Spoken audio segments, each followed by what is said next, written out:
Alamin. Assalatu wassalamu ala asyrafil anbiya wal mursalin sayyidina wa maulana Muhammadin wa ala alihi wa sahbihi ajmain. Rabbi shrah li sadri wa yassir li amri wahlul 'uqdatam min lisani yafqahu qawli. Alhamdulillahilladzi ahyana ba'dama amatana wa ilaihin nusyur. Alhamdulillahilladzi jama'ana fi hadzal majlis ilmi wal ibadah. Wa nasallallahu tabaraka wa ta'ala ay yaj'alana minal ladzina yastami'una al-qawla fayattabi'una ahsanah. Ma'asyiral muslimin wal muslimat, Bapak Ibu hadirin Allah Subhanahu wa taala, segenap pendengar kajian pagi ini, semoga Allah Subhanahu wa taala senantiasa menjaga kita semuanya dan menjaga keluarga kita dari semua mara bahaya. Amin ya rabbal alamin.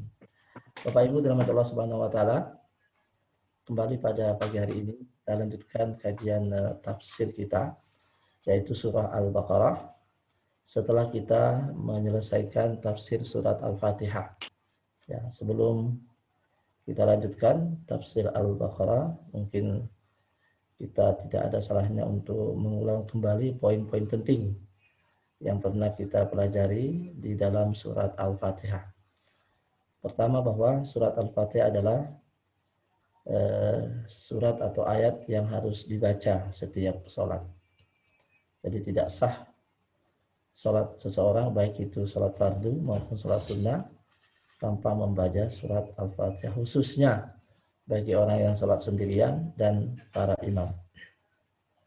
Adapun makmum, kemarin kita singgung bahwa yang paling baik kita ambil adalah bagi sholatnya itu jahriyah atau nyaring seperti maghrib, isya dan subuh, maka makmumnya cukup mendengarkan imamnya saja. Tapi ketika itu sholat kasiriyah, yaitu sholat zuhur dan asar, maka saat itu makmum juga wajib membaca surat Al-Fatihah. Kemudian surat Al-Fatihah juga punya keutamaan, yaitu bisa dijadikan sebagai ayat ruqyah. Baik ruqyah yang berkaitan dengan gangguan-gangguan makhluk, ya, dan juga ruqyah untuk suatu pengobatan seperti misalnya tersengat gigitan ular atau kalajengking seperti yang pernah kita baca hadisnya, yaitu dengan cara mengambil satu gelas air, minum, kemudian dibacakan di atasnya surat Al-Fatihah, kemudian ditiup 3 kali, kemudian kita minum, ya, bagi yang sakit. Kalau yang dibacakan oleh orang lain, kemudian ditiupkan, kemudian diminum bagi yang sakit. Ya. Mudah-mudahan dengan begitu dia bisa sembuh. Ya. Kemudian setiap membaca Al-Fatihah biasa kita menutupnya dengan amin. Ya, itu artinya adalah Allahumma stajib. Ya, artinya ya Allah terimalah. Karena memang di akhir surat itu adalah ada ayat yang bermakna doa, yaitu ihdinas siratal mustaqim siratal ladzina an'amta 'alaihim ghairil maghdubi 'alaihim waladdallin. Itu kan maknanya amin. Maka maknanya doa, maka kita aminkan, artinya ya Allah terimalah. Jadi amin itu artinya ya Allah terimalah. Ya. Kemudian surah Al-Baqarah, Bapak Ibu, ini adalah surah yang paling panjang di Al-Qur'an. Ayatnya sekitar 286 atau 287. Jadi surat yang terpanjang di Al-Quran itu adalah surat Al-Baqarah. Kemudian di antara keutamaannya dan fadilahnya adalah di dalam hadis sahih, ya, Rasulullah SAW bersabda, fa inna syaitana yafirru minal baitil ladzi tuqra'u fihi suratul Baqarah. Sungguhnya rumah yang di dalamnya dibacakan surah Al-Baqarah, maka syaitan akan lari dari Jadi Bapak Ibu, seboleh-bolehnya minimal kita, kalau nggak bisa setiap malam, setiap hari kita baca surah Al-Baqarah, ya kalau mungkin agak malas, ya mungkin bisa saja diganti dengan digital, ya, aset rekaman dan sebagainya. Syukur-syukur kalau kita bisa baca sendiri, ya. Memang panjang Al-Baqarah ini, jadi 2 juz setengah. Ya. Kemudian a'udzubillahi minasyaitonirrajim. Bismillahirrahmanirrahim. Alif lam mim. Alif lam mim. Jadi lamnya panjang, mimnya juga panjang. Ya. Ya. Kemudian alif lam mim ini, kata-kata susunan alif lam mim ini kata para ulama adalah ayat ya, dalam Al-Quran itu yang tafsirannya itu hanya Allah yang tahu. Jadi para ulama menyerahkan tafsirannya ayat ini kepada Allah. Ya. Jadi adapun yang biasa kita temukan, sebagian ulama ada yang mencoba untuk menafsirkan itu ijtihad saja. Ya. Ada yang menyebut katanya alifnya itu Allah, lamnya itu adalah malaikat, mimnya adalah Muhammad. Nah, itu ijtihad saja. Ya, bahwa yang dalam hal ini tidak ada yang sahih dari Rasulullah, jadi kita serahkan kepada Allah dan Rasulnya tentang tafsir ayat ini. Manfaat adanya alif lam mim ini seperti yang pernah kita sampaikan sebelumnya, bahwa untuk memberi suatu peringatan ya kepada Quraisy, ya, jika kalian mampu mendatangkan ayat seperti Al-Quran, coba datangkan seperti ini saja, tidak usah panjang-panjang, cukup kata alif lam mim saja. Mereka tidak bisa mendatangkan atau menyusun, merangkai satu ayat ya seperti Al-Quran. Nah, jadi ini tantangan bagi orang Arab yang katanya unggul di dalam masalah bahasa, unggul dalam masalah susunan kata dan sebagainya. Jadi ini termasuk mukjizat ya Al-Quran ya, bahwa siapapun tidak mampu untuk mendatangkan ya semisalnya. Zalikal kitabu la raiba fihi hudal lil muttaqin. Ya. Itulah kitab, tidak ada keraguan di dalamnya, petunjuk bagi orang yang bertakwa. Ya, kita bahas satu-satu. Zalika ini ismul isyarah, jadi kata tunjuk. Ya. Wa inna ma uddila an lafzi hadza ila zalika. Jadi di sini Allah tidak menyebut haza tapi zalika. Haza dan hazalika itu artinya mirip. Kalau haza untuk kata tunjuk dekat, kalau zalika kata tunjuk jauh. Nah, jadi seakan tempatnya itu jauh. Nah, di sini disebutkan lima tufidhul isyara bila mil bu'd min uluwi manzilati wa irtifa'il qadri wasya'ni. Jadi Allah mengambil kata zalika bukan haza ya, yang notabene artinya mirip. Kalau haza untuk dekat, kalau zalika untuk jauh. Nah, tapi Allah mengambil kata zalika. Padahal kitab ini ada di depan kita. Ya. Tapi Allah memakai kata tunjuk jauh. Nah, hikmahnya adalah tufidul isyarah bila mil bu'ad min ulul manzil. Karena menunjukkan bahwa Quran ini tempatnya tinggi. Ya, wartifa'il qadar. Dan irtifa al-qadar, dan nilainya sangat tinggi. Ya. Jadi kata-katanya itu bukan haza tapi zalika, menunjukkan bahwa ini kitab bukan sembarang kitab. Ini tempatnya tinggi. Al-kitabu tentu maksudnya adalah Al-Quran Karim alladzi yaqra'uhu Rasulullah 'ala nas. Ya, tentu maksud kitab sini adalah Quran. La raiba, ay la syakka fi annahu wahyullahi wa kalamuhu auhahu ila Rasulullah, bahwa kitab ini tidak ada keraguan ya, bahwa dia adalah wahyu dari Allah dan ucapan Allah yang diwahyukan kepada Rasulullah, bahwa ini kitab ini tidak ada keraguan bahwa dia adalah kalamullah, bukan kalamu Muhammad, bukan kalamnya Jibril. Ya. Ini benar-benar wahyu yang diturunkan kepada Rasulullah Shallallahu Alaihi Wasallam, bukan seperti klaimnya orang-orang orientalis bahwa Quran ini adalah rekayasa Nabi Muhammad Shallallahu Alaihi Wasallam. Ya. Jadi la raiba fi, tidak ada keraguan bahwasanya dia adalah kalamullah yang diwahyukan kepada Rasul Muhammad Sallallahu Alaihi Wasallam. Ya. Fihi hudan, di dalamnya petunjuk, maksudnya adalah dilalatun ala tariqil musil ila sa'adah wal kamali fid daraini, bahwa di dalam kitab ini ada petunjuk jalan yang mengantarkan kita, ya, berarti dalam Al-Quran ini ada petunjuk jalan yang mengantarkan kita ila sa'adah, menuju kebahagiaan, wal kamali, dan kesempurnaan, fid daraini, di alam dunia dan akhirat.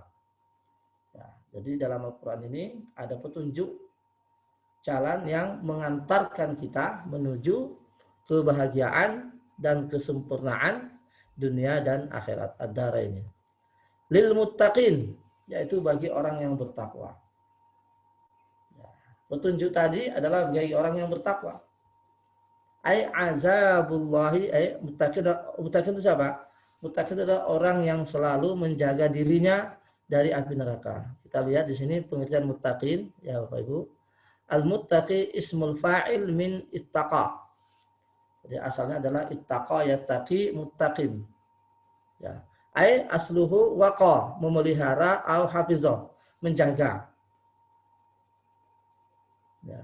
Jadi muttaqin itu adalah orang yang menjaga dirinya atau orang yang menjadikan dirinya benteng antara dia dengan neraka, yaitu dengan mengamalkan seluruh perintahnya dan menghindari seluruh larangannya. Jadi mungkin kalau kita mencari definisi takwa dalam Al-Quran tidak kita temukan. Yang selalu kita ingat, yang selalu kita dengar bahwa takwa itu adalah menjaga segala perintahnya dan memelihara, menjaga dan melaksanakan segala perintah Allah dan menjauhi segala larangannya. Itu memang benar, itu adalah benar. Karena muttaqin itu, ya, itu asalnya waqayaki, artinya memelihara.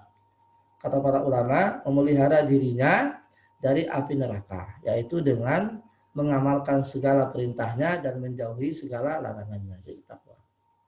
Jadi al-muttaqin ay azaballahi bi ta'atihi bi fa'li awamirihi wa shinabi nawahi. Jadi jalan petunjuk tadi, ya, bagi orang yang muttaqin, yaitu orang yang memelihara dirinya dari azab Allah. Jadi muttaqin artinya memelihara secara bahasa.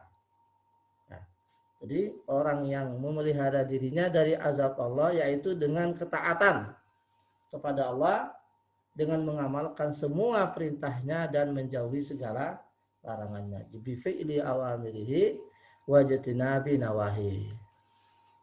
Lidzalikal kitabul la raiba fihi hudal lil muttaqin. Ya.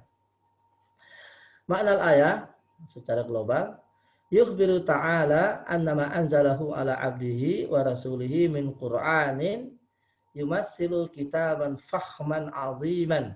Ya, Allah memberitakan bahwa apa yang dia turunkan kepada nabinya, yaitu Nabi Muhammad, hambanya dan rasulnya, dari Quran ini, dia adalah kitab.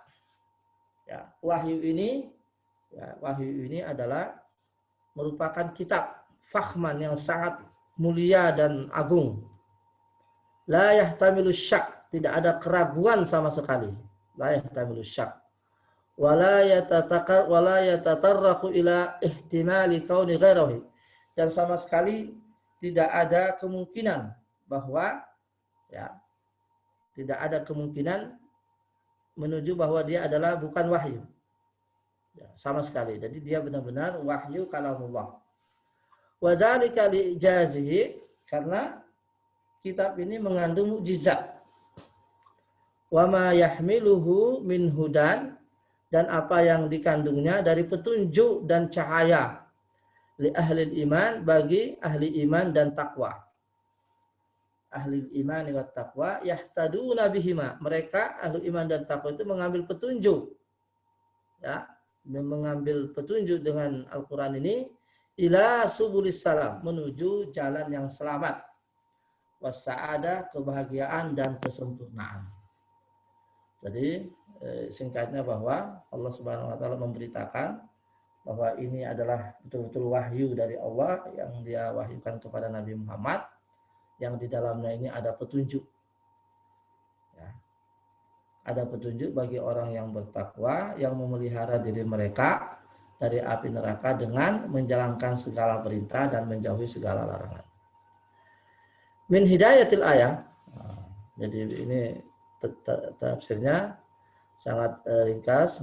Kemudian kita diarahkan kepada Hidayatul ayatnya petunjuk yang kita peroleh dari ayat ini. Pertama, taqwiyatul iman. Kan?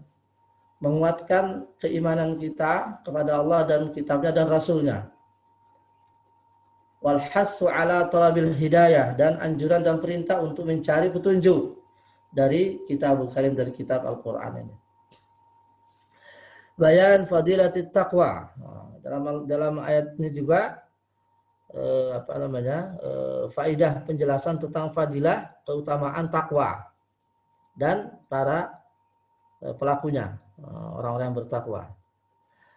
Kemudian ayat yang berikutnya, alladzina yu'minuna bil ghaibi wa yuqimunas sholata wa mimma razaqnahum yunfiqun walladzina yu'minuna bima unzila ilaika wa ma unzila min qablik wa bil akhirati hum yuqinun. Ulaika ala hudam min rabbihim wa ulaika humul muflihun. Syarhul Jumat. Penjelasan atau keterangan kalimatnya. Yu'minuna bil ghaib artinya yusaddiquna. Jadi beriman kepada perkara gaib maksudnya adalah yusaddiquna tasdiqan jaziman. Membenarkan dengan kebenaran yang sangat kuat itu ya, tasdikan jadi membenarkan dengan pembenaran atau meyakini dengan keyakinan yang sangat kuat bikulli ma huwa ghaib, semua perkara gaib, la yudraku bil hawas, yang tidak bisa diketahui dengan panca indera, seperti Tuhan kita tabaraka wa taala, zat wa sifat, yang punya sifat, malaikat juga termasuk perkara gaib, wal ba'ats, hari kiamat, al jannah, ya surga, wa na'imiha, ya surga serta nikmat dan azabnya, nikmat, ya nikmatnya surga, dan neraka dan azabnya neraka. Jadi itu semua perkara gaib. Orang mukmin yusaddiqun, ya, orang muttaqin yusaddiqun, membenarkan dengan pembenaran yang tidak ada keraguan sama sekali. Yuqimuna shalah maksudnya adalah yudimuna ada as-salawatil khams fi awqatiha ma'a mura'ati syara'itiha wa arkaniha wa sunaniha wa nawafiliha ar-ratiba wa ghairiha. Apa arti yuqimuna shalah? Kalau kita kan artinya mendirikan salat. Yudimuna, ya, continue dalam, mereka orang-orang yang continue dalam menunaikan salat 5 waktu di tepat pada waktu. Ya, jadi yuqimuna shalah itu tidak sembarangan. Bukan hanya sekedar salat. Ya. Jadi bukan hanya sekedar mengerjakan, tapi yuqim, itu kita mendirikan. Ya, tafsirnya adalah continue dalam menunaikan salat 5 waktu pada waktunya. Nah, pada waktunya. Jadi kalau orang sudah keluar dari waktu tanpa uzur, itu bukan lagi yuqimuna shalah. Jadi yang dimaksud dengan yuqimuna shalah itu adalah yudimuna ada as-salawati. Ya, jadi dia melakukan salat itu secara kontinu, khususnya salat 5 waktu, ma'a mura'ati, dan juga menjaga, memelihara syarat-syaratnya. Jadi dia memenuhi syarat-syaratnya, wa arkaniha, rukun-rukun salat, wa sunannya, dan sunnah-sunnah salat, dan juga ya wa nawafiliha, dan salat sunnah, ar-ratibah, rawatib, dan sebagainya. Jadi yuqimuna shalah itu mencakup semua. Jadi dikerjakan sesuai dengan syarat, sesuai dengan rukun, sesuai dengan sunnah. Kemudian dikerjakan secara kontinu. Kemudian di tepat waktu. Nah, dan juga bukan hanya salat wajibnya, dan juga dikerjakan juga rawatibnya. Dan sunnah-sunnah yang lain. Itu namanya yuqimuna shalah. Jadi ini dalam sekali, ya, dalam sekali tentang sholat ini. Jadi betul-betul semua mencakup aspek dalam sholat. Jadi dia continue dalam mengerjakan sholat 5 waktu. Dia continue pula dalam mengerjakan sholat rawatib. Ya, kemudian dikerjakan sholat itu dengan semua syaratnya, rukun-rukunnya, sunnah-sunnah sholatnya. Kalau syarat sahnya sholat itu kan seperti suci kan, kemudian menghadap kiblat, itu syarat sahnya sholat. Kalau rukun-rukun sholat itu seperti takbiratul ihram, ruku, sujud, dan sebagainya, itu rukun. Sunnah-sunnah sholat seperti membaca surat-surat pendek, nah, gitu. Membaca zikir menjelang salam, itu sunnah-sunnah sholat. Ya. Ini nanti kita bahas, ya barangkali nanti di babnya fikih nanti. Ya. Kemudian nawafil, jadi sunnah-sunnah rawatib itu sholat sunnah yang mengiringi sholat wajib, itu namanya rawatib. Kalau nawafil itu artinya sholat sunnah, ya. Jadi kalau sunnah rawatib, sholat yang mengiringi sholat wajib, ya. Seperti hadisnya Aisyah dan hadisnya Ibnu Umar, ya. Sunnah rawatib itu adalah 2 rakaat sebelum zuhur atau 4 rakaat sebelum zuhur, 2 rakaat setelahnya, kemudian 2 rakaat setelah maghrib, 2 rakaat setelah isya, dan 2 rakaat sebelum subuh. Nah, itu namanya sunnah rawatib. Ya. Ya. Kalau asar itu rawatibnya tidak ada. Ya. Kemudian qabliyah maghrib itu sebetulnya rawatibnya tidak ada. Qabliyah isya juga. Kemudian ba'diyah subuh tidak ada, yang ada qabliyah subuh. Ya.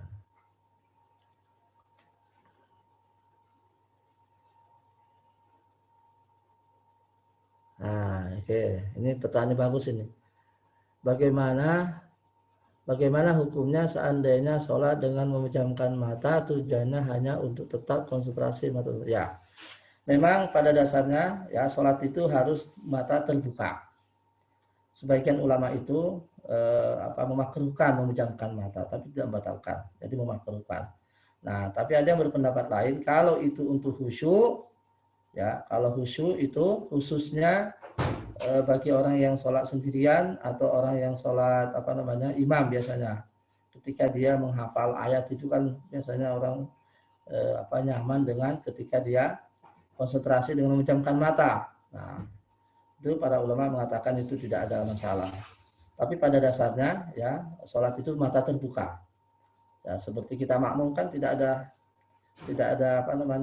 tantangannya dia. Ya, yang diperselisihkan itu jika dia seorang imam, ketika dia membacakan ayat yang panjang, nah biasanya untuk konsentrasi supaya ayatnya diingat itu memejamkan mata. Tapi pada dasarnya sholat itu mata terbuka, baik itu bagi imam maupun makmum. Kemudian pertanyaan lagi, mohon penjelasan as-salatu ala waktiha. Tepat waktu itu artinya menyegerakan di awal waktu, di tengah atau di akhir waktu, atau dalam rentang waktu masuk sholat syukron. Ya, bagus ya. Jadi memang ada hadis ya yang menyebutkan Nabi SAW mengatakan bahwa di antara kebaikan itu adalah as-salatu ala waktiha. Ya, bahwa sholat di waktunya. Maksudnya adalah di awal waktu tentunya ya. Sholat itu maksudnya di awal waktu. Ya, itu nanti kita bahas di bab kita fikih ya, Umdatul Ahkam ya, yang hari Sabtu itu ya. Namun saya jawab secara ringkas saja. Memang maksudnya adalah di awal waktu. Ya. Maksud setelah sholat waktu itu sholat di awal waktu ya. Kecuali waktu ketika matahari sangat panas. Kecuali matahari waktu yang sangat panas, yaitu waktu zuhur. Ya, itu kalau panas sangat dahsyat maka boleh ditunda. Ya, boleh ditunda. Demikian juga para ulama ada yang mengambil juga bahwa juga sholat subuh ya, karena biasanya ada hadis yang menyebut bahwa di zamannya Abu Bakar itu ketika orang sudah selesai sholat subuh itu sudah hampir terbit matahari. Ya, ada menunjukkan bahwa itu katanya ditunda waktunya. Tapi yang sahih bahwa sholat subuh pun ya tetap di awal waktu, bukan di awal waktu berarti begitu selepas azan langsung qomat, tidak.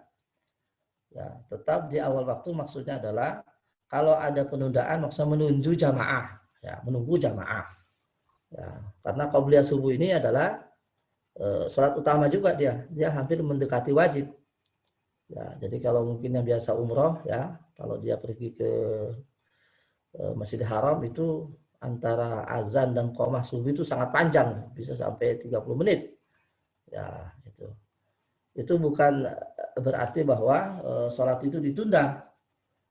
Maksudnya di tengah waktu, tidak. Jadi sholat subuh maksudnya itu supaya menunggu jamaah ya yang masih lama, yang masih di perjalanan ya. Kalau seumpamanya jamaahnya sudah cukup banyak, kemudian dia sholat di awal waktu, ya boleh saja ya. Kira-kira berapa jedahnya ya, kan ini yang jadi ya. Ya mungkin kalau subuh 20 menit, kalau zuhur ya 10 menit ya. Jadi tidak serta-merta begitu qomat langsung, begitu sholat langsung qomat, tidak. Jadi masjid itu semakin banyak jamaahnya semakin afdol, semakin berkah ya. Karena jamaah itu semakin banyak yang sholat itu semakin insya Allah semakin lebih baik ya. Memang kadang-kadang kita temukan itu ada masjid, karena mungkin karena dia ingin segera menyelesaikan sholat, karena berdalih dengan bahwa sholat di awal waktu itu afdol, begitu dia azan langsung qomat, dia tidak menunggu jamaah yang lain, sehingga ketika selesai salam imamnya ada 4-5 shaf itu yang masbuk. Nah, ini kan suatu pemandangan yang kurang baik ya. Jadi maksudnya di awal waktu itu tidak menunda karena kemalasan sampai di tengah waktu di tengah waktu, atau kemalasan sampai di akhir waktu, tidak ya. Jadi ada sedikit jeda supaya menunggu jamaah ya. Ada sedikit jeda ketika menunggu. Tapi kalau seandainya di sebuah masjid jamaahnya sudah semua orang bersemangat, orang semangat, begitu sholat azan, kemudian sholat qabliyah 2 rakaat, mungkin jedahnya 5 menit atau 6 menit, jamaah sudah komplit ya, langsung sholat ya, tidak masalah. Ya, karena memang itu fadilahnya ya. Wallahu taala a'lam. Ya. Jadi Bapak Ibu, yuqimuna sholata itu maksudnya adalah mendirikan sholat sesuai dengan syarat-syaratnya, rukun-rukunnya, sunnah-sunnahnya, dan juga mengerjakan rawatibnya, dan juga mengerjakan sholat-sholat sunnah. Ya, sholat-sholat sunnah. Jadi nawafil itu artinya sholat-sholat sunnah. Kalau rawatibah ini artinya sholat sunnah yang mengiringi sholat wajib. Ya, jadi siapa yang tidak melaksanakan ini, maka dia tidak disebut dengan iqamatus shalah. Ya, dia hanya mengerjakan sholat tapi belum yuqimus shalah. Ya. Wa mimma razaqnahum yunfiqun, ay min ba'di ma atahumullah min malin yunfiquna wa dzalika bi ikhrajin. Kalau kita terjemahkan kan, dan mereka menafkahkan sebagian rezeki yang kami berikan kepada mereka. Kan ini maknanya secara Indonesia. Tafsirnya adalah dia menafkahkan dari sebagian, min ba'di, dari sebagian, ma'atahumullahu, dari apa yang Allah berikan kepada dia, kepada mereka, min malin, dari bentuk harta, yunfiquna, mereka menafkahkan itu. Jadi mereka menafkahkan sebagian apa yang Allah berikan kepada mereka. Wadzalika bi ikhrajihim li zakati amwalihim, yaitu dengan mengeluarkannya ya sebagian harta itu berupa zakat ya, li zakati amwalihim, yaitu mengeluarkan sebagian harta mereka itu yang berupa zakat, wa bi infaqihim, dan juga menafkahkan ala anfusihim ya. Jadi menafkahkan untuk diri mereka, istri-istri mereka, anak-anak mereka, ya, orang tua mereka, dan bersedekah untuk fuqara dan miskin. Nah, jadi di sini mencakup semua. Jadi menafkahkan sebagian harta yang Allah berikan kepada mereka, yaitu berupa zakat, itu kan wajib. Dan juga mereka menafkahi diri mereka. Jadi tidak boleh seseorang itu dalih bersedekah sehingga lupa dirinya. Dan juga menafkahi istri-istri mereka. Jadi tidak boleh juga orang itu dengan dalih sedekah, bersedekah semua yang dia miliki sementara istrinya ditinggalkan, tidak boleh. Wa auladihim, dan juga menafkahi anak-anak mereka.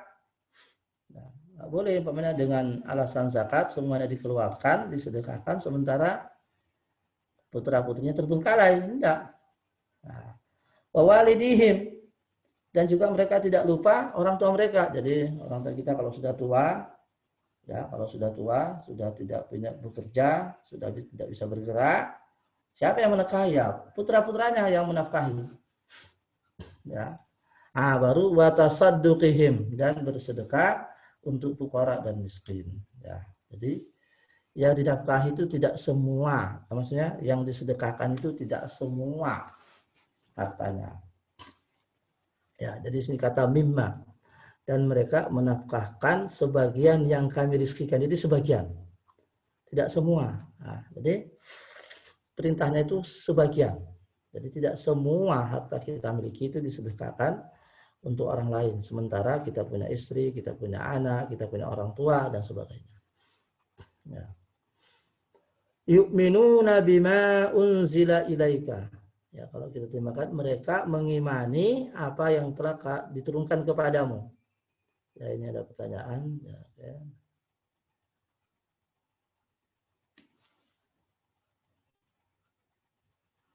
Ya, tanya apakah zakat mal dapat diberikan kepada panti asuhan, masjid, fisabilillah, beasiswa, pelajar di luar 8 golongan syukron. Ya. Jadi ini dikembalikan kepada amilnya, ya. Amil zakat itu sudah tahu. Ya. Memang zakat mal itu di dalam hadis, di dalam ayat itu 8 mustahik, ya. 8 mustahik. Di situ innamas shadaqatul fuqara wal masakin wal amilin 'alaiha wal mu'allafati qulubuhum wa fil riqabi wal gharimina wa fi sabilillah. Ya, fi sabilillah. Ya, tentu ini butuh kajian, ya, butuh kajian tentang apakah si anu si fulan, apakah si organisasi ini dan sebagainya butuh zakat mal. Contohnya umpamanya panti asuhan, ya. Kalau panti asuhan di situ berisi anak-anak yatim, ya enggak masalah, itu zakat mal. Masjid. Nah, masjid ini itu dilihat dulu. Kalau masjidnya itu di daerah orang yang berada, di daerah orang Islam, itu tidak boleh zakat mal taruh di situ. Tapi kalau masjidnya umpamanya dibangun di tempat minoritas, umpamanya bangun masjid di tanah Papua, di situ tidak ada muslimnya butuh, itu boleh zakat mal.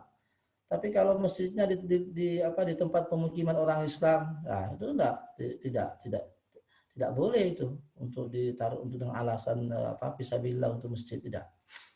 Jadi dilihat kondisinya kalau masjidnya.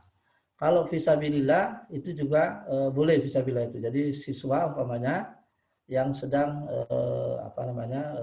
berguru di suatu daerah, kemudian mereka itu terputus karena orang siswa itu sama dengan fisabilillah, ibnu sabil.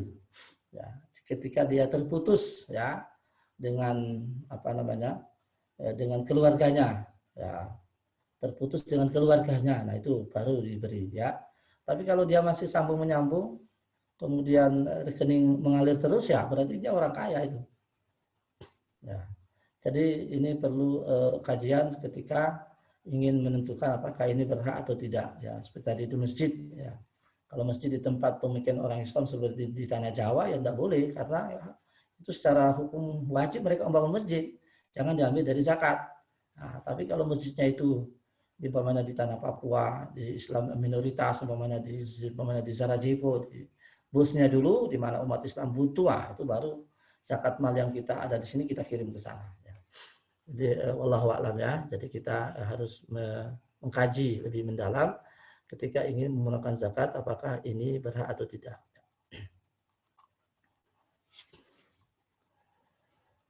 Yu'minuna bima unzila ilaika, ya. Kalau kita terjemahkan, mereka mengimani, ya, terhadap apa yang diturunkan kepadamu, yaitu kitab. Yusaddiquna bil wahyi. Jadi mereka orang-orang muttaqin itu membenarkan wahyu, ya, yang diturunkan kepadamu wahai Rasul. Dia adalah kitab dan as-sunnah. Nah, coba lihat. Di sini ada kitab as-sunnah juga. Jadi pada dasarnya, ya, sunnah itu juga wahyu. Ya, pada dasarnya sunnah itu juga wahyu. Kan Allah berfirman, wa ma yantiqu anil hawa. Nabi ini tidak berkata kecuali atas dasar hawa nafsu, tapi wahyu. Jadi pada dasarnya sunnah itu juga wahyu sebetulnya. Nah, sehingga kata para ulama ya, sunnah itu melengkapi Al-Quran, bahkan kebutuhannya Al-Quran kepada sunnah lebih kuat, lebih besar daripada kebutuhannya sunnah kepada Alkitab. Ya, ini kan sebagian sekarang kan ada orang yang menafikan sunnah itu. Ya, mereka mengatakan sunnah itu tidak perlu, sudah cukup kitab, sudah cukup Al-Quran. Nah, ini kelompok ingkar sunnah. Ya, semoga Allah menjauhkan kita dari kelompok ini. Ya, padahal di dalam Al-Quran Allah berfirman, wa ma yantiqu anil hawa. Si Nabi Muhammad SAW ini tidak berkata kecuali wahyu. Nah, sementara sunnah ya itu sebenarnya juga wahyu pada dasarnya. Wa ma unzila min qablika. Ya, orang muttaqin ini juga mengimani apa yang diturunkan kepada seorang-orang sebelummu. Yusaddiquna bima anzalallahu. Mereka juga membenarkan apa yang telah Allah turunkan dari kitab-kitab ya kepada rasul-rasul sebelummu ya Muhammad, seperti Taurat, Injil dan Zabur. Jadi kita alhamdulillah kita umat Muhammad ini juga percaya kepada kitab Taurat dan Injil dan Zabur. Ya, kita percaya bahwa Allah pernah menurunkan kitab kepada Nabi Musa, namanya Taurat, pernah menurunkan kitab kepada Injil, kepada Nabi Isa, namanya Injil, pernah menurunkan kitab kepada Daud, Nabi Daud alaihissalam, namanya Zabur. Ada pertanyaan lagi. Apakah zakat mal itu bisa dicicil dan bisakah diberikan kepada pegawai tiap bulannya di luar gaji? Ya, ada istilah dalam fikih itu adalah takdim. Jadi mengeluarkan zakat sebelum waktunya. Boleh saja. Ya, jadi kalau jenengan punya penghasilan tetap umpamanya ya, kemudian kalau digabungkan, dikalkulasi ya sudah masuk ya nisab umpamanya, kemudian kalau dihitung juga zakatnya sudah sekian, kemudian diberikan ya tentu kalau pegawainya itu orang fakir miskin memenuhi syarat fakir miskinnya, tidak masalah. Ya, jadi dilihat juga apakah benar pegawainya itu adalah fakir ya, mungkin pekerja ya, mungkin pekerja kasaran mungkin, atau tukang sapu ya, yang kita lihat dia pendapatnya sekian-sekian ya, karena ada standar ya, fakir itu siapa, miskin itu siapa. Yang saya tahu fakir itu ya adalah orang yang tidak mampu memenuhi hajat hidupnya, orang yang tidak mampu memenuhi kebutuhan hidupnya dan juga tidak punya penghasilan, itu namanya fakir. Jadi dia lebih menderita daripada miskin. Kalau miskin kata para ulama standarnya adalah orang yang punya penghasilan, tetapi dia tidak bisa, penghasilannya itu tidak bisa memenuhi semua kebutuhannya, kebutuhan harian maksudnya. Nah, maka dia adalah miskin. Jadi fakir dan miskin itu ya sama-sama menderitanya. Jadi kalau memang pegawai jenengan itu memang orang miskin ya tidak masalah, mencicil zakat mal juga boleh ya. Jadi zakat mal itu wajib ya. Jadi boleh lebih, tidak boleh kurang. Umpamanya setelah panjenengan hitung ya, nisabnya sudah sampai, kemudian dihitung 2,5%, taruhlah umpamanya keluarnya umpamanya 1 juta umpamanya setiap tahun itu umpamanya. Nah, lebih dari 1 juta itu boleh. Nah, saya kasih 1.500.000 dikeluarkan segitu boleh, tapi kurang dari 1 juta nggak boleh. Nah, jadi yang wajib itu ada 1 juta, kalau ada tambahannya boleh saja, itu malah masuk babnya sedekah. Ya. Kurang jangan, ya kalau kurang itu zakat mal nggak boleh, haram. Kita berdosa kalau mengeluarkan lebih kurang dari nilai ya 2,5%. Kemudian jadi orang muttaqin itu juga percaya akan kitab yang telah diturunkan oleh Allah sebelum Nabi Muhammad, yaitu Taurat, Injil, dan Zabur. Wabil akhirati hum yuqinun. Ya. Mereka orang muttaqin itu juga meyakini akan ada kehidupan akhirat. Ya. Ai wabil hayati fid dari akhirah wa ma fiha min hisabin wa thawabin wa iqab wa hum alimuna mutayaqqinuna la yashukkuna fi syai' min zalika. Jadi mereka orang-orang mutakin itu meyakini akan kehidupan ya, di dunia di alam akhirat. Wa ma fiha, dan segala yang ada di dalamnya ya. Jadi bukan hanya mengimani ya, secara global, tapi juga mengimani secara rinci. Apa yang ada di dalam akhirat itu secara rinci, hisab, ada pahala, ada iqab. Ya, mereka semua mengetahui itu dan meyakini keberadaan. La yashukkuna fi syai' min zalika. Mereka sama sekali tidak ragu dalam hal ini. Imam ada pertanyaan lagi. Bagaimana menghitung barang zakat, barang dagangan ya? Ini sebetulnya di bab fikih ada Pak ya. Jadi di bab fikih yang kitab yang satunya itu ada sebetulnya. Nah, kalau barang dagangan itu ya yang seperti yang kami pernah pelajari ya, yang dihitung itu Bapak Ibu semua.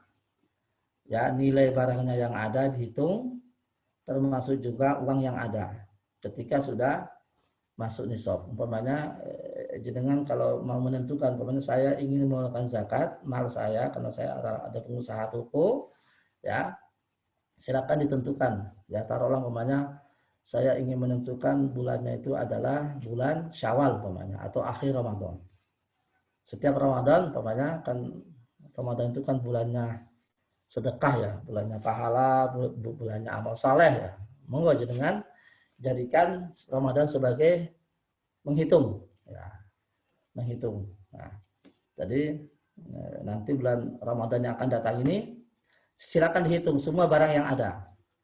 Jadi yang dihitung itu adalah nilai barang yang ada, jadi ditaksir gitu ya, ditaksir ya, kemudian cash yang ada itu dihitung semua. Apakah sudah memenuhi syarat nisab ya? Kalau nggak salah, kalau nisabnya, kalau memang dikonversinya ke emas itu sekitar 40 sampai 50 juta. Nah, kalau sudah mencapai nisabnya itu, maka keluarkanlah 2,5% dari 50 juta itu. Nah, itu caranya. Jadi ditentukan hari, ditentukan bulannya untuk menghitung. Ya. Jadi sekali lagi zakat itu boleh ya, boleh disegerakan ya, boleh dikeluarkan lebih ya, tapi jangan kurang. Tidak boleh menunda ya, setelah waktu 1 tahun boleh ditunda. Nah, kan ada haul itu 1 tahun ya.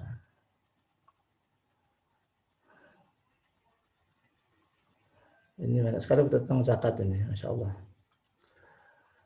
Bagaimana jika zakat mal disekasikan saudara kandung yang sudah berumah tangga, tetapi kondisi saudara kandung itu juga termasuk miskin? Ya, sah, itu malah lebih utama itu. Jadi memberikan zakat kepada saudara kandung, ya, kakak atau adik, itu sah.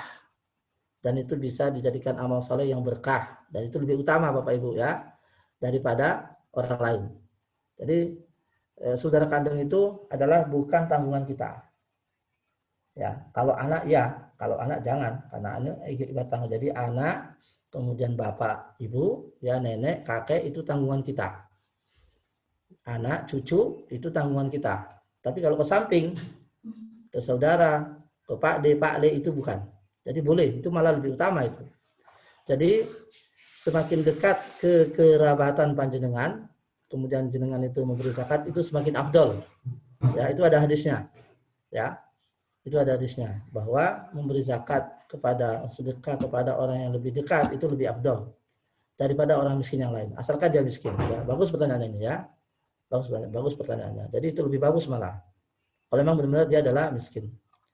Misalnya syawal dilakukan stok open barang dagangan, dihitung semua barang dagangan yang tersedia, hutang piutang, uang kas, baru didasarkan untuk menghitung begitu ya Ustaz.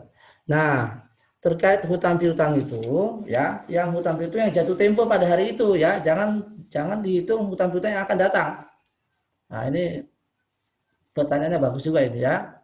Jadi syawal umpamanya, stok barang di open artinya dihitung semuanya, cash juga yang hitung. Nah, kalau terkait dengan hutang ya, hutang kita Jangan yang hutang yang jatuh tempo yang akan datang, tidak. Jatuh tempo yang hari itu yang dihitung. Baru itu sebagai pengurang. Ya, umpamanya ketika dihitung taruhlah nilai aset dengan nilai cash taruhlah 100 juta, kan sudah melewati nisabnya itu. Nah, kemudian hutang yang jatuh tempo pada hari itu, pada Syawal itu taruh 10 juta, itu mengurangi.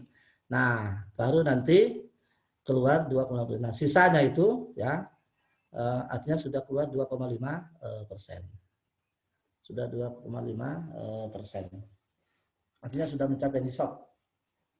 Ya, baru nanti 2,5% yang keluar. Setelah dikurangi hutang yang jatuh tempo pada Syawal itu. Bukan jatuh temponya yang akan datang, tidak. Ya, karena ini kan nilai apa namanya aset dagang itu kan aset yang mengalir, aset yang berputar. Ya, itu yang kami pernah pelajari, wallahu a'lam ya. Jadi hutang itu yang jatuh tempo pada hari itu, pada saat penghitungan. Ya. Ulaika ala hudam mir rabbihim wa ulaika humul muflihun, ya. Tadi mereka adalah orang-orang yang percaya akan hari akhirat, ya. Ya, dengan semua rinciannya. Jadi iman kepada hari akhir itu ada iman secara global, ada iman secara rinci. Nah, mengimani secara global bahwa ada namanya alam akhirat, secara general, secara global.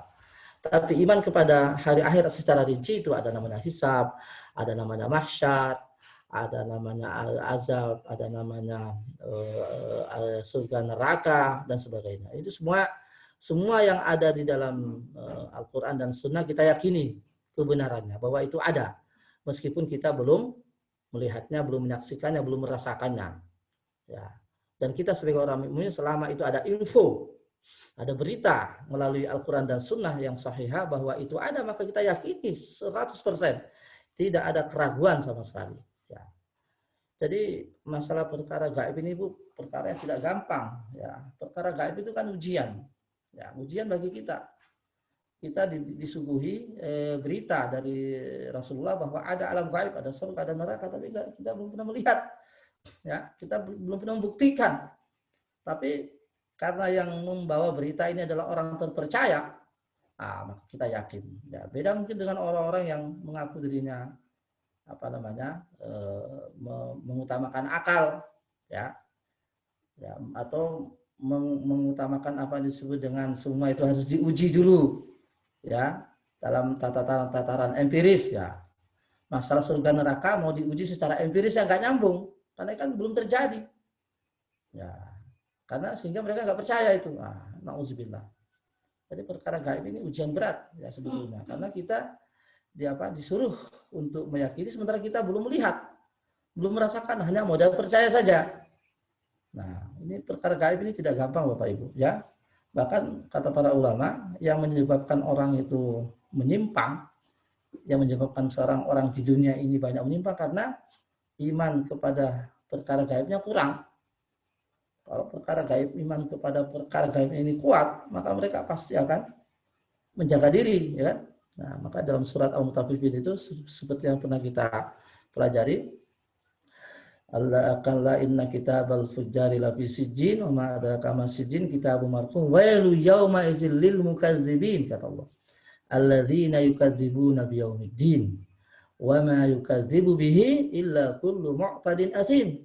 Iza tutla alaihi ayatuna qala asatirul awwalin. Itu surat Al-Mutaffifin sudah pernah kita pelajari bahwa celakalah bagi orang yang mendustakan hari pembalasan, hari akhirat.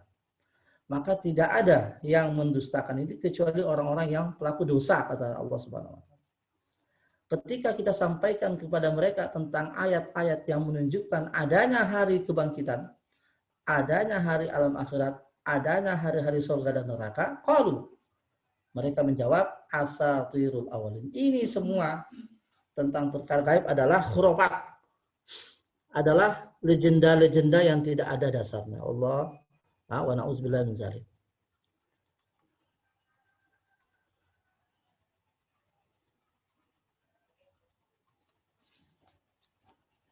Nah, ini juga ada pertanyaan lagi tentang piutang.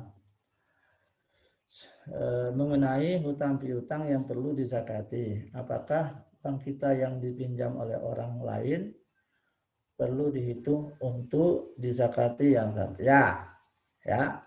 Ketika hari hanya ya, ketika hari hanya itu ada dan utangnya masih melebihi nisab, taruhlah dia pinjam 1 miliar, kan itu sudah melebihi nisab, iya. Ya kan itu kan hak milik sebetulnya, tapi kan belum ada di depan, tapi kita ada. Ya, itu hak milik kita, ya itu insya Allah keluar zakatnya itu. Karena itu sebetulnya milik kita, cuman ada di tangan orang lain kan itu. Lain hanya kalau kita yang berutang lah. Itu kan sebetulnya milik kita, cuman ada di tangan orang lain. Ya keluar zakatnya itu. Ya kalau sudah 1 tahun, ya, dan nilainya tetap, kemudian apa namanya, sudah melampaui nisab juga. Ya itu kan hak harta kita sebetulnya, tetapi karena belum, masih di tangan orang lain. Ya, Allah taala alam. Ya. Ulaika ala hudan min rabbihim wa ulaika humul muflihun. Al-isyara ila ashabis sifatil khams as-sabiqa wal ikhbar anhum bi annahum bima hadahumullahu ta'ala ilaihi minal iman wa salihil a'mal hum mutamakkinuna minal istiqamah ala manhajillahil mufdi bihim ilal falah. Nah, mereka itu, siapa mereka itu? Tadi orang-orang yang muttaqin tadi, yang lazina yu'minuna bil ghaib, percaya kepada perkara gaib, ya. Wa yuqimunas shalah, mereka juga mendirikan salat, ya. Wa mimma razaqnahum, mereka juga menafkahkan sebagian rezeki yang kami berikan kepada mereka, ya. Yu'minuna bima unzila ilaika wa unzila ilaika, mereka juga percaya akan kitab Al-Qur'an yang kami turunkan kepada Nabi Muhammad dan juga kepada kitab-kitab sebelummu, dan mereka meyakini akan adanya alam akhirat. Laika ala hudan, mereka itu benar-benar berada di jalan kebenaran. Mereka benar-benar berada di dalam petunjuk dari Tuhan mereka. Wa ulaika hum muflihun, mereka itulah orang-orang yang menang, orang-orang yang bahagia. Al-falah, mereka orang-orang yang menang, orang-orang yang bahagia. Nah, dunia dan akhirat. Nah, di sini Allah menyebut al-akhirah. Percaya kepada hari kiamat. Padahal sudah disebutkan tadi alam gaib. Nah, di awal kan sudah ada alam gaib. Kok disebutkan lagi akhirat di sini? Nah, kata para ulama, diulang kembali karena pentingnya perkara yang satu ini. Ya, karena pentingnya perkara tentang alam akhirat ini, ya maka diulang lagi oleh Allah Subhanahu wa taala. Karena ada rinciannya soalnya. Ya, kemudian Bapak Ibu, untuk diketahui bahwa termasuk alam akhirat itu adalah alam barzakh, alam ba'dal maut, ya, peralihan antara dunia dan akhirat itu adalah alam barzakh. Ya, itu sudah masuk sebetulnya pembukaan alam akhirat. Jadi termasuk rangkaian mengimani alam akhirat itu adalah mengimani alam barzakh. Karena sebagian orang nggak percaya itu alam barzakh itu. Ya, ada orang tuh nggak percaya, alam kubur nggak percaya. Mereka percaya hanya alam akhirat saja. Nah, ini kesalahan fatal. Karena dalam Al-Quran jelas sekali disebutkan alhaakumut takatsur hatta zurtumul maqabir. Pada ayat yang lain, wa yauma yuraduna 'alaiha ghuduwan wa 'ashiyya wa yauma taqumus sa'atu adkhilu ala fir'auna asyaddal 'adzab. Itu jelas sekali bahwa alam yang disebut yang pertama itu adalah alam barzakh. Jadi termasuk kesempurnaan iman kepada alam akhirat itu adalah keimanan terhadap ada namanya alam barzakh, yaitu alam kubur. Ya, kita percaya akan ada namanya azab kubur, ada namanya nikmat kubur. Ya. Wa ulaika humul muflihun, al-isyara ila ashabil hidayah al-kamilah wal akhbar anhum bi annahum humul muflihun al-jadiruna bil fauzi huduhul jannati ba'dan najati minan nar.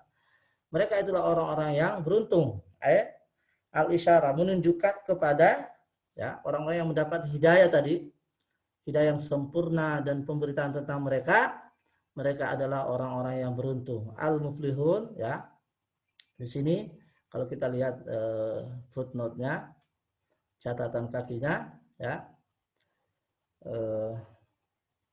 Wa huwa salamatu minal marhub waz-zafari bil marghub. Ya.